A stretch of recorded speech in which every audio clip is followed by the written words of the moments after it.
So yeah, today is leg day and second week of our leg routine, and we're gonna see how we've improved. The calorie surplus should have kicked in now, and our weight is, well, it was going up and it's quite steady now because we've stopped loading with creatine.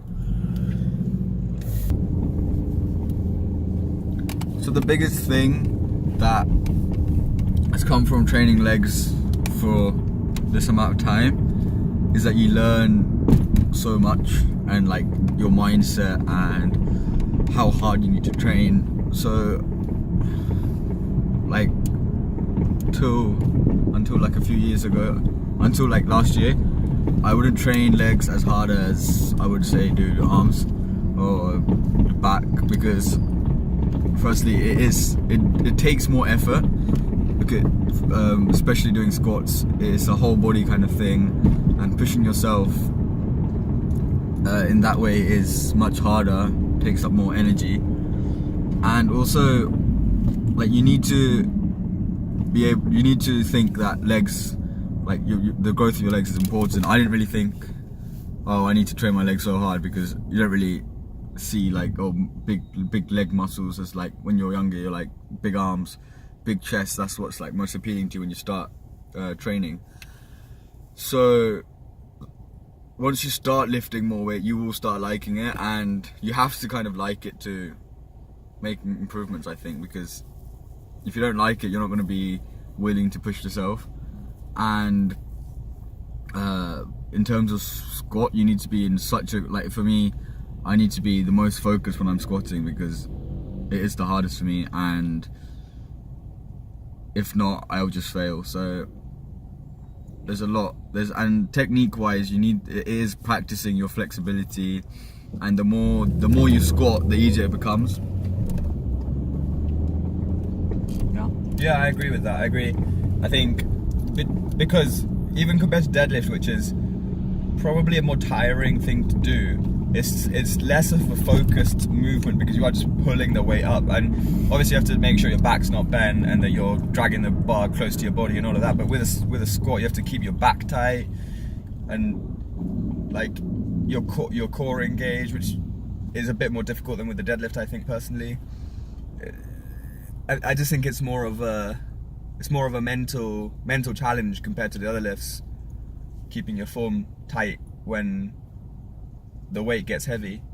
And like Harris said, it's like that weight is on you, so it's physically more intimidating, and it can feel, especially when you move up onto a weight you've never done before, or something you've only done for like maybe 1 rep or 2 reps, and you're repping it out for 4, 5, 6, whatever. In the back of your mind, you can feel like, oh, this is so heavy, I don't know how I'm going to do it. And once that doubt gets into your head, it's a little bit harder than if you're like, yeah, I'm going to smash this, and then, okay, maybe you're still going to fail if you think you're going to smash it and you don't, but you've got that little bit more energy, less doubt, and you're not squatting really slowly. It's the same thing with bench as well, where if you go down really slowly, you're going to use up energy, which will in turn make you fail. So kind of believe in yourself, I guess, is the message here.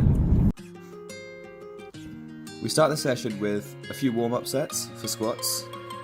These sets are important because they allow your muscles to get warm, your joints and tendons to get nice and supple, so you don't risk injury when you start doing your heavy sets.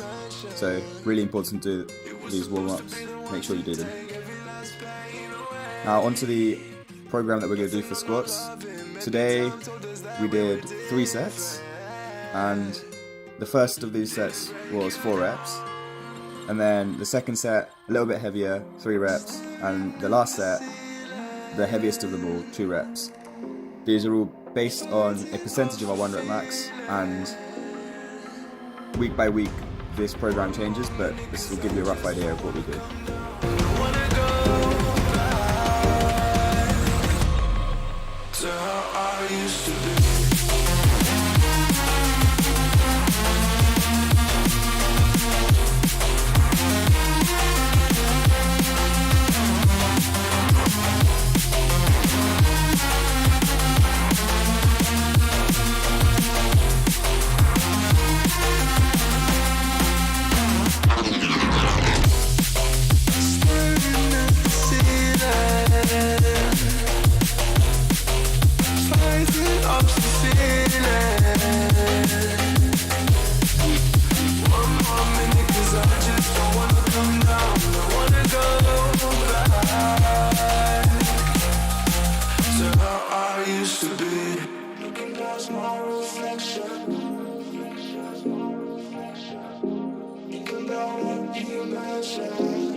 The second exercise of the day was straight leg deadlifts, or Romanian deadlifts.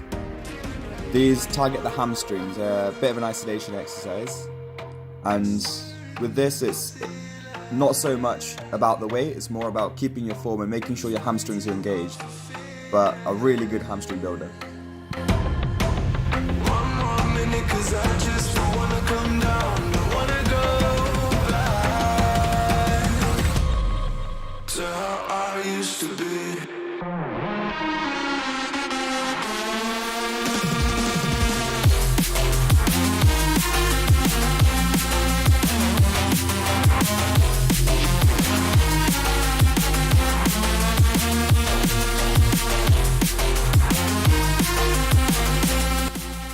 Onto leg press now, and we did 4 sets of this, starting on 25 reps and then upping the weight to do 20 reps, a little bit more weight, 18 reps, and then finally, like with the squats, heaviest weight last, do 16 reps. This is more a high volume exercise, not about pounding the weight, but you should really feel it.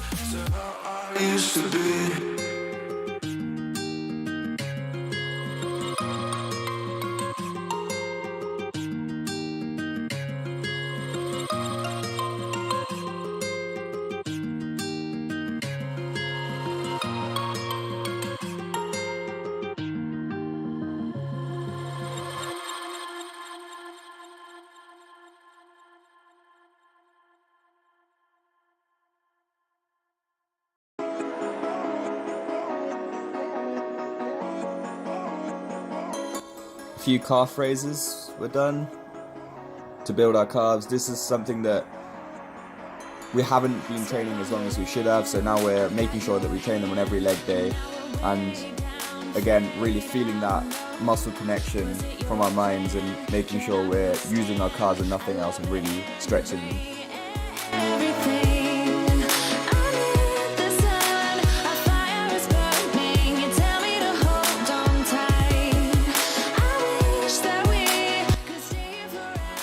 The final exercise of the day for legs was lunges.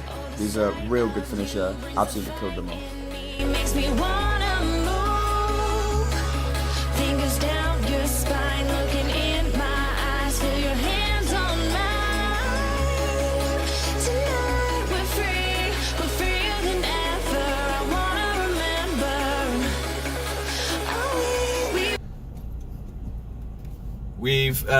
We've not shown clips of us training arms at the end of this, but we just did a little bit of biceps. We're taking this new approach of throwing on unrelated muscle groups onto the end, just a little bit onto the end of each workout, especially arms. So we're throwing on triceps for chest, which is kind of related, after shoulders as well, so we'll do them tomorrow.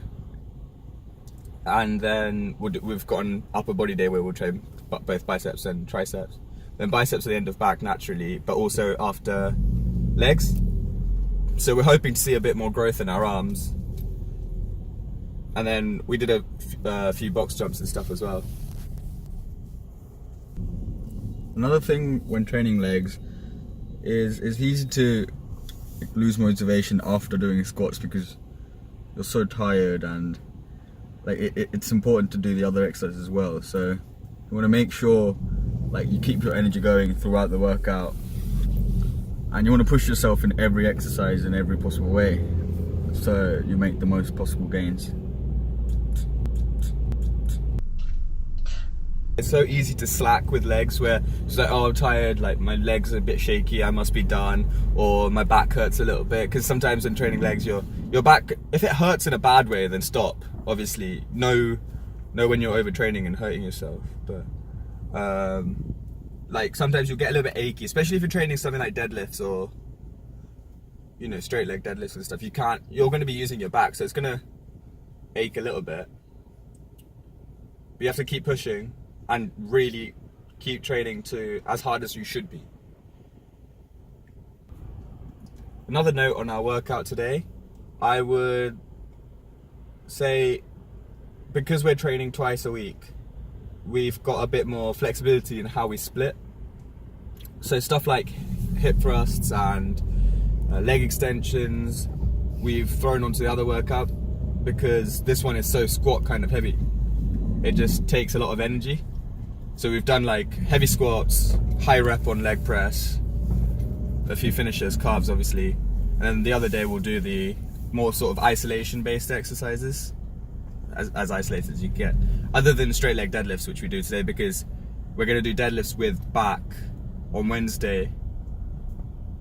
So we don't want to do straight leg deadlifts and deadlifts the day after each other. Just follow Vipa Fitness. Awesome.